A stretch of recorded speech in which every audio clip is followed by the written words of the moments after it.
Movie Recap Tagalog here. Tunghayan natin ngayon, ang action drama TV series na Taxi Driver. Tara na't panoorin natin.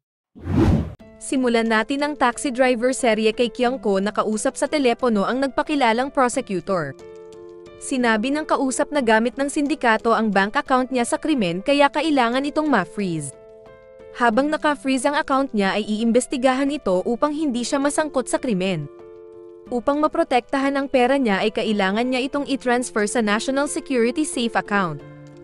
Huling habilin ng prosecutor na habang gumugulong ang investigasyon ay wag niyang ipaalam kahit kanino ang pinag-usapan nila. Sa takot na malimas ang pera niya sa bangko ay dinagatubili si Kyung-ko na tinransfer ang lahat ng pera niya sa National Security Safe. Pagkatapos ay tinawagan niya ang nagpakilalang prosecutor at sinabi niyang nalulugod siyang makatulong sa investigasyon.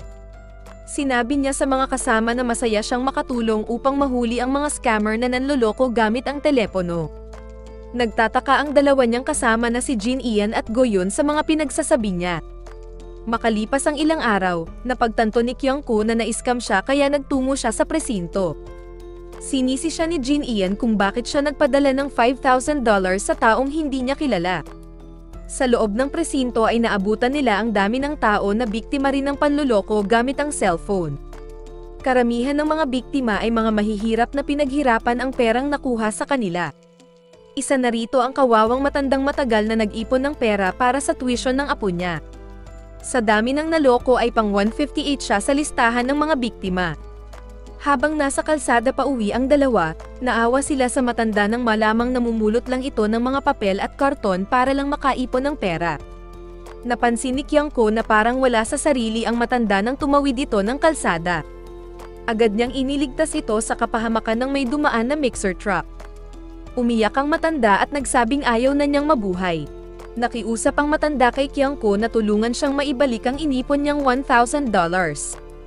Sa hideout ng Deluxe Taxi, kinumpronta ni Go Yoon si Kyung-ko kung siya ang may kagagawan kung bakit nakatanggap sila ng napakaraming tawag sa Deluxe Taxi. Itinanggi ito ni Kyung-ko tapos ay ipinakita na palihim niyang pinecheeran ang cellphone number ng mga biktima sa presinto. Pagkatapos ay hinikayat niya ang mga kapwa niya biktima na mag-message sa Deluxe Taxi team upang matulungan silang maibalik ang perang nakuha sa kanila ng scammer. Nahihiyaman, sa huli ay umamin siyang isa rin siya sa mga naloko ng scammer. Naglakas loob siyang aminin ito sa harap ni Mr. Jang. Doon ay ipinaalam niya sa lahat kung gaano nakatalamak sa syudad nila ang panloloko gamit ang cellphone. Pinagsabihan nila si Kyung-ko dahil pati ba naman siya ay nagpabiktima sa scammer. Ipinagtanggol niya ang sarili sa pagsasabing kung sila ang tinawagan ng scammer, malamang ay nabiktima din sila. Wala mang formal na kumuha ng serbisyo ng Deluxe Taxi, sinabi ni Mr. Jang na sa dami ng biktima ay di niya kayang tiisin na ipagsawalang bahala lang ito. Sa wakas ay nagpa siya ang grupo na simulan ang bago nilang misyon na sinang-ayunan ng lahat ng miyembro ng Deluxe Taxi team. Muli ay itinalaga ni Mr. Jang si Dookie bilang mamumuno sa misyong iyon. Nagawa ni Go Yoon na makasama ang cellphone number niya sa listahan ng mga tatawagan ng scammer. Tulad ng panlilinlang na ginawa kay Kyung-ko at sa iba pang biktima, sinabi ng scammer na dalhin niya ang pera niya sa isang protektadong kahadiyero. Isang miyembro ng sindikato ang kinuha ang pera sa kahadiyero at nilipat ito sa ibang taguan bago muling kinuha ito ng ibang lalaki at pinaasa sa iba pang lalaki. Sinundan ni Dookie ang huling lalaki at binihag ito. Samantala, lumipat ang eksena sa hideout ng sindikato na nakakubli sa likod ng isang restaurant.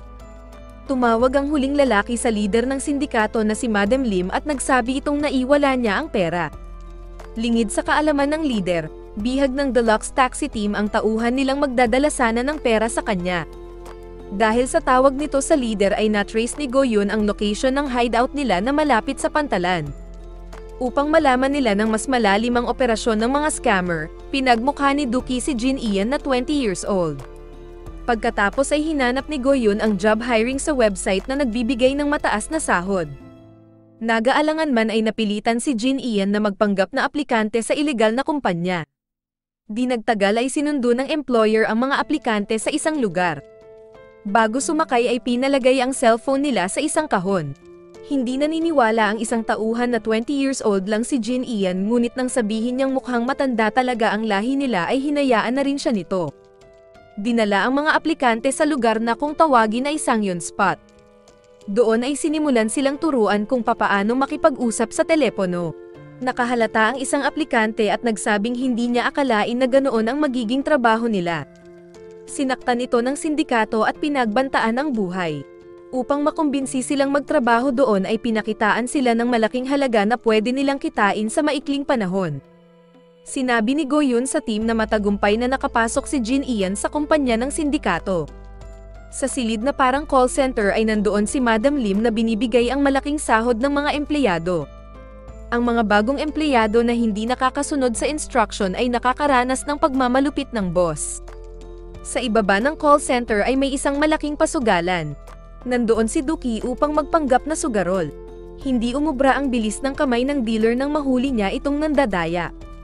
Nakuha nito ang atensyon ni Madam Lim. Sinabi ni Duki na ipupusta niya ang lahat ng kanyang alahas at isang bag ng burner phone kung walang hawak na dilaw na bola ang dealer, katunayan na nandadaya ito. Sa huli ay ipinakita ng dealer na hawak niya ang dilaw na bola kaya natalo sila, dahilan para sisantihin siya ni Madam Lim. Balik sa matanda na nangongolekta ng karton, ipinakita ang pangyayari kung paano siya naloko. Habang nangongolekta siya ng karton ay nakatanggap siya ng tawag mula sa isang lalaki na nagpanggap na lieutenant. Sinabi ng caller na ang perang naipon niya sa bangko ay ginamit sa panloloko. Inutusan ng caller ang matanda na ilipat niya ang perang ito sa National Security Safe habang umuusad ang investigasyon. Nailipat ng matanda ang pera at nagpasalamat sa caller.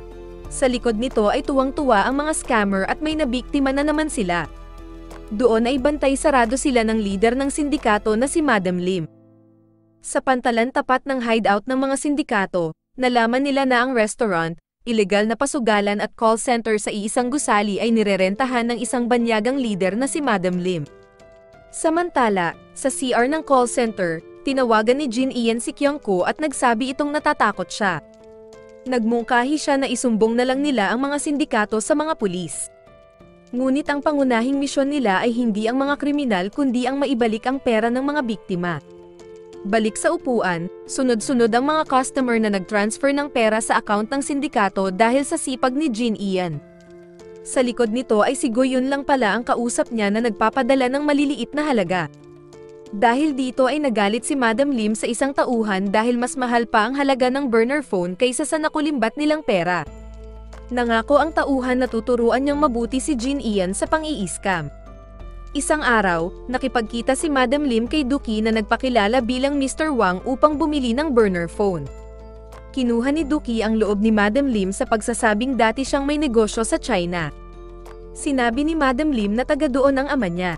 Upang makumpirma kung totoo ang sinasabi ni Duki ay tinanong siya ng kausap kung alam niya ang bilihan ng beef soup malapit sa istasyon ng tren. Sa tulong ni Go Yoon ay nasagot niya ang tanong at napaniwala niya si Madam Lim kaya nakuha niya ang tiwala nito. Nang sabihin ni Madam Lim na bibilhin na niya ang burner phone ay tumanggi si Duki dahil may nakausap na siyang bibili nito. Ilang saglit pa ay may dumating na isang grupo ng gang na nagkataong kalaban ni Madam Lim. Kinutya ng leader ang itsura ni Madam Lim sa pagsasabing wala siyang ganang kumain nang makita ang mukha nito. Matapang na hinarap ni Madam Lim ang leader na umakmang susuntukin siya. Mabuti na lang ay nandoon si Duki na mabilis na napigilan ang leader ng gang. Sinabihan niya ito na wag papatulan ang babae. Nakaaway ni Duki ang leader kaya kinansel niya ang transaksyon nila. Balik kay Jin Ian, muli ay nag-CR siya upang makausap si Go Yoon. Nagsabi siya na umaasa siyang matatapos na ang miserable niyang buhay sa call center. Nagulantang siya nang makita niya ang tauhan ni Madam Lim na nabisto ang ginagawa niya sa CR. Agad na pinuntahan ni Go Yoon si Duki upang ipaalam na nabisto na si Jin Ian. Lumipat ang eksena kay Jin Ian na kinukumpronta ni Madam Lim. Nakita ng leader sa tenga niya ang communication device. Pinapaamin siya nito kung sino siya. Bago pa himatayin si Jin Ian ay dumating si Duki na nagsabing dala na niya ang in-order nilang burner phones. Nang mapansin niya si Jin Ian ay sinabi niya sa mga sindikato na pulis ito.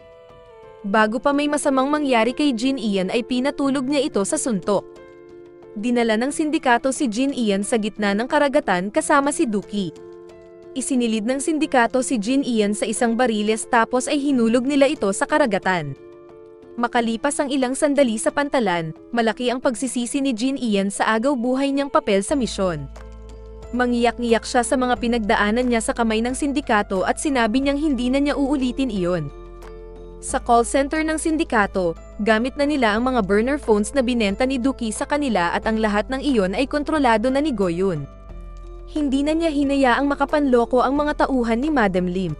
Nagawang makuha ni Go-yoon ang account number ni Madam Lim nang ipadala nito ang bank account number niya sa isang tauhan. Kasabay nito ay magkasama si Dookie at Madam Lim sa isang restaurant getting to know each other. Nagpanggap si Dookie na gentleman at pinakita na interesado siya sa sariling ganda ni Madam Lim. Pabebe naman si Ateng na tinanggihan ang pagkain na inalok ni Dookie ngunit sa huli ay laglag ang panty niya sa kagwapuhan at pagiging maasikaso ni Dookie.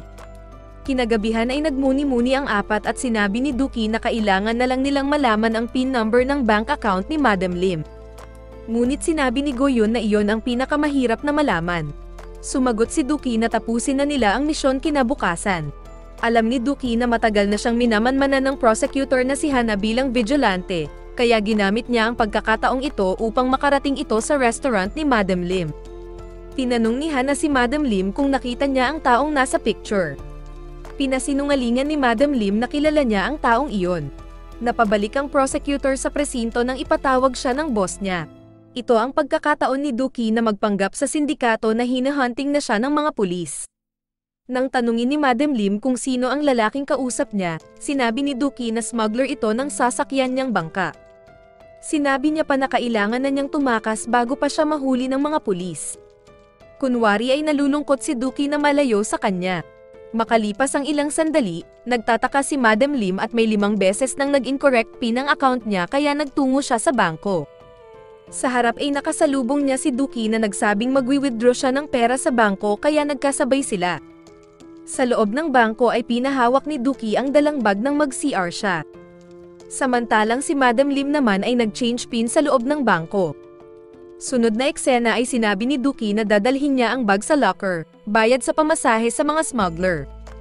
Nagpahatid siya sa pantalan kay Madam Lim na napamahal na sa kanya. Bago maghiwalay ay nilagay ni Dookie ang number at tunay na pangalan niyang Wang Tozi sa cellphone ni Madam Lim. Habang ginagawa niya ito ay ine-email niya ang pabebing sindikato.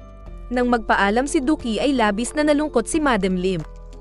Sa hideout ni Madam Lim, dinumog siya ng mga tauhan dahil nakalimutan niyang magpasahod. Muli ay nakatanggap siya ng mensahe sa bangko na incorrect PIN kaya kailangan niyang ayusin ito. Pagdating sa bangko ay ipinaalam sa kanya ng teller na zero balance na siya. Di siya makapaniwala na bigla na lang nawalang parang bula ang 3 milyon niya. Sa galit ay nabato niya ang nilamukos na papel sa teller. Inisip niya na nabisto na ng mga otoridad ang modus niya tulad ni Dookie na nasimot din ang account bago tumakas. Agad niyang tinawagan si Dookie upang sumabay siya sa pagtakas. Nagsabi si Dookie na kailangan niyang magbayad ng malaking halaga upang masundo siya ng bangka. Nagmadali si Madam Lim na kuhanin ang lahat ng natitira niya pang pera at inilagay ito sa locker ng smuggler. Pag-alis ni Madam Lim ay sumalisi si Kyung-ko at kinuha ang nilagay niyang pera sa locker. Sinakyan ni Madam Lim ang bangkang sumundo sa kanya. Nasa loob ng bangka ang mga tauhan niyang hinahabol ang sahod nila. Doon ay napagtanto niya na nalinlang siya ni Dookie. Makalipas ang ilang sandali ay lumitaw si Dookie. Sinabi niya na hindi siya si Wang Tozi kundi si Kim Dookie. Balik sa nakaraan kung paano nalinlang si Madam Lim, nagkunwari si Dookie na nagbayad siya ng nakaw na bangka, nag-change PIN si Madam Lim habang nakikita ito ni Go-yoon sa camera na nasa bag, at nilipat ni Go-yoon ang lahat ng pera sa bank account ni Madam Lim sa ibang account. Sinabi ni Madam Lim sa kanya na nagtiwala siya sa kanya ngunit sinabi ni Dookie na nagtiwala din ang lahat ng taong nagtiwala sa kumpanya niya pero iniskam niya ang mga ito. Ngayon ay mararamdaman niya ang mga naramdaman ng mga taong niloko nila. Sinabi ni Madam Lim na hindi siya nagsisisi nang makilala niya si Wang Tozi. Sumagot si Dookie na ang lahat ng pinakita niyang kabaitan sa kanya ay hindi totoo. Gayunpaman, mukhang tinamaan si Madam Lim. Naloko man siya ay umaasa siyang magkikita silang muli ni Wang Tozi. Huling sinabi ni Dookie na hindi na sila magkikita dahil ang bangkang iyon ay patungo sa malayong lugar. Durog ang puso ni Madam Lim na humingi ng kapatawaran kay Dookie. Samantala, isa-isang binalik ni Go-yoon ang pera ng mga taong nabiktima ng mga tauhan ni Madam Lim. Kasama na dito ang $5,000 ni Kyung-ko kaya agad siyang nanlibre ng Korean beef barbecue. Kinabukasan ay ni-raid ng mga pulis ang call center ng sindikato ngunit ang nadakip lang nila ay ang mga naiwang empleyado. Kinagabihan ay isinara ni Dookie ang misyon at pinark ang deluxe taxi sa kanilang sikretong hideout. Sa huling eksena, makikita ang matandang nag-i-phone ng maibebentang karton. Tinulungan siya ni Kyung-ko sa pagtutulak ng kariton. Pagkatapos ay isinauli sa kanya ang $1,000 na kinuha ng mga scammer sa kanya. Naiyak ang matanda sa tuwa nang mabawi ang inipon niyang pera para sa tuition ng apo niya. Lubos siyang nagpasalamat kay Kyung-ko na masayang-masaya kasama si Jin Ian dahil may natulungan na naman ang grupo nila. Dito nagtatapos ang isa na namang mission accomplished ng Deluxe Taxi Service Team. Abangan ang mga susunod pa nilang misyon.